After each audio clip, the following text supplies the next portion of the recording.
हमारे देश में कुछ भी करना है बट सिस्टम से नहीं गिरना है। आप जिस दिन सिस्टम को नीचा दिखाने की कोशिश करोगे उस दिन सिस्टम आपको ऐसा पटकेगा कि आप जिंदगी में कभी नहीं उठ पाओगे। और यही सेम चीज इस व्यक्ति के साथ हुई जो अब लेट हो गए हैं। तो गोरखपुर के ये भाई साहब बढ़िया बंदे थे और बेचते थे, स्नैक्स बेचते थे। अपने साइकिल में पहले जाते थे, फिर स्कूटर में जाते थे। स्नैक्स बेचते बेचते इन्होंने देखा कि जो गरीब नॉर्मल व्यक्ति है वो उसके पास ना बड़ा ऑप्शंस नहीं रहता कि मैं अपने पैसे कहाँ लगाऊं। तब तक इतना पेनिट्रेशन नहीं हुआ था कि बैंकिंग अकाउंट बनाए, ये बनाया जाए। तो उसको ना बड़ा वो रहता था, जैसे सब्जी वाले हो गए, वो दिन का वो 200 रुपए कमाया, दिहाड़ी वाले हो गए 150-200 रुपए कमाया, वो कुछ नहीं करते थे और वो उनके कट टू कट चलते थे। इस बंदे ने बोला मुझे पैसे दो, मैं तुम लोगों को हर साल का 20% बना के दूंगा। बोले यार तो देवमानुष है यार, ये तो 20% बना के देगा। तो उसकी शुरुआत वहां से हुई थी। उसने पूल करते करते ढेर सारा पैसा कमाया। आप लोगों को बता दूं कि ये जब पीक पे चल रहा था, इनके पीक टाइम पे ये अकेला व्यक्ति इतना बड़ा अपना नेटवर्क चलाता था कि भारत का 7 में से 1 व्यक्ति इसका इन्वेस्टर था। 7 में से 1 व्यक्ति इनका इन्वेस्टर था। तो ये भाई साहब ने यहां तक एक पूरा स्कीम बनाया। इसको कहते हैं पिरामिड स्कीम, जो आजकल बहुत चलता है। पिरामिड स्कीम में होता है कि मैं आपसे पैसा ले रहा हूं, इनसे पैसा ले रहा हूं, इनसे पैसा ले रहा हूं, सबसे पैसा ले रहा हूं और मैं नए लोगों पे डिपेंड करता हूं। नया बंदा आएगा, वो पैसा देगा तो मैं गोल गोल घुमा रहा हूं। सिंपल सा, नए का पैसा पुराना, नए का पैसा पुराना। तुम्हारे नीचे 3, उसके नीचे 3 और उसके नीचे भी 3, बस। तो 3 देंगे तो तुम 3 का हो जाएगा। Exactly, तभी तो आएगी आपके पास लैम्बोर्गिनी। भले हम स्प्लेंडर पे जाएंगे लेकिन आपके पास तभी लैम्बोर्गिनी आएगी। तो ये वाला बंदा यही कर रहा था, बट ये बहुत बखूबी कर रहा था कि वर्ड ऑफ माउथ बढ़िया बन रहा था, नेचर अच्छा हो गया था। इसने अपना एक एंथम बना लिया था। वर्ल्ड रिकॉर्ड है भाई साहब इनके पास। सबसे ज्यादा लोगों को इकट्ठा किया था जब इनकी कंट्रोवर्सी चली थी। सब कुछ बढ़िया चल रहा है। इन्होंने अपने नाम का एक चैनल बनाया, इन्होंने अपने नाम का एक एयरलाइन बनाया, जो भी डूब गई वो बात अलग है। फिर इन्होंने काफी सारी चीजें इस तरह से, बहुत इंडियन टीम स्पॉन्सर हुई, काफी चीजें स्पॉन्सर करी थी इन्होंने, काफी सारी चीजें करी। लोग शायद गेस कर लिए होंगे, नाम लिख देंगे क्योंकि नाम इसलिए नहीं ले रहा हूं क्योंकि इनके तरफ से आया था मेरे को कुछ, बट बिना नाम लेके तो कुछ भी चलेगा और लोग स्मार्ट है, ठीक है। तो ये वाली चीज पूरी खतरनाक वाली चली, ठीक है। धनादन चली। अब इनने लैविश बड़े बड़े नेताओं के साथ उठना बैठना शुरू कर दिया। उनके तो वीडियो फुटेजेस भी आपको मिल जाएंगे। बड़े बड़े सुपरस्टार, सबसे बड़ी शादी कराई भाई घर पे अपने। सबसे बड़ी अंबानी जी की तो अब हुई है, अब हुई है उधर। उससे पहले ये ओजी थे, तो ये टॉक ऑफ द टाउन थे। यहां तक सब थोड़ा ठीक ठाक चीज चल रही थी।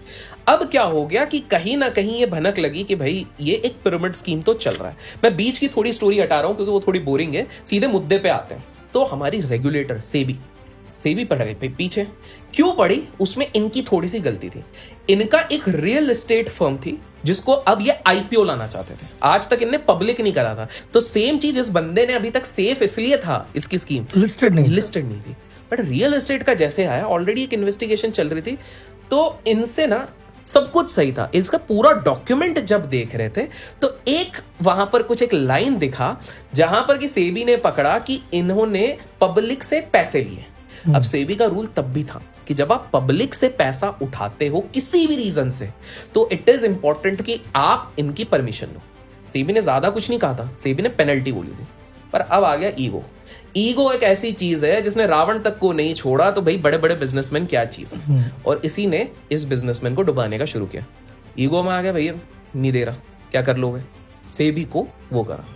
अब भाई सेबी बोली बेटा रुक। अभी भी सेबी भी थोड़ा चल रही है अपने हिसाब से कि ठीक है, रूटीन इन्वेस्टिगेशन है। नोटिस अभी उसने, अभी सेबी का ईगो नहीं जगा है, अभी नहीं जगा है, अब जगेगा। अब सेबी को खोदते निकला कि भैया ये तो पिरामिड स्कीम चल रहा है। 1-2 नहीं, पता नहीं कितने, शायद 10-20 हजार करोड़ का 20-25 हजार करोड़ का स्कैम चल रहा है यहाँ पे। इन्होंने बोला भाई, और इनके पास ना कंप्लेन्स भी आई लोगों की, कुछ आम लोगों की, कि भाई हमको पैसा आना बंद हो गया है, हम इस स्कैम में फंस गए। जो थोड़ा समझदार थे, गांव वाले तो कर नहीं पाएंगे, समझदार वालों ने भेजना शुरू कर दिया। तो ये बोले यार, सेबी ने बोला भाई हमको डिटेल्स भेजो, तुम भेजो किस किस से पैसे लिए, कब लिए, फोन नंबर ये भेजो। ये बंदा अकड़ में है, बोले अच्छा बेटा। 3 ट्रक भर के इसने डॉक्यूमेंट्स भेजे। क्यों? सेबी को दिखाना चाहता था कि बेटा तुम्हारे पास तो एम्प्लॉयज इतने हैं नहीं, करो 3 ट्रक में डूबे रहो, तुम्हारे 3-4 साल इसी में लग जाएंगे। अब हो गया सेबी का ईगो हर्ट कि अच्छा बेटा हमसे तेज चल रहे हो। अब ये बात चली कोर्ट तक, अब पहुंची। अब कोर्ट में फाइट हो रही है, सेबी वाला तो चल ही रहा है कोर्ट में। अब कोर्ट में यार, मैंने क्या कहा आपको स्टार्टिंग में, कुछ भी करना सिस्टम से मत लगना। सो आप जब वहां पर जो सुप्रीम जस्टिस होता है उसको आप नीचा दिखाने की कोशिश करते हो कि आपको कुछ नहीं पता, तब तो आपने दूसरे पंगे ले, खुदा से पंगा लिया। खुदा से पंगे ले लिए। कुछ भी कर लो यार, आप मत पंगे लो, लॉयर्स में जो बड़ा बैठो उससे मत लो। सुप्रीम कोर्ट में तो मतलब वो पीएम को बुला ले यार एक बार, Exactly. कि ठीक है पीएम के लिए ये है, पेश हो जाओ, बैठो सामने आओ। तो अनाउंस हुआ 30 दिन की जेल। अब कुछ भी करो, इनको लगा था बेल मिलेगी, कोई बेल नहीं दिला पाया, अंदर ही रह गए। अंदर बैठ के इन्होंने किताब भी लिखी कि मैं बहुत बड़ा पेट्रियाटिक इंसान हूं, मैं देश के लिए कर रहा हूं, तो भी मेरे को फंसा दिया गया ऐसा ऐसा करके। एंड ये था, तो वही था, सिस्टम से जो वो भिड़ गए थे वो उनको वो पड़ा था।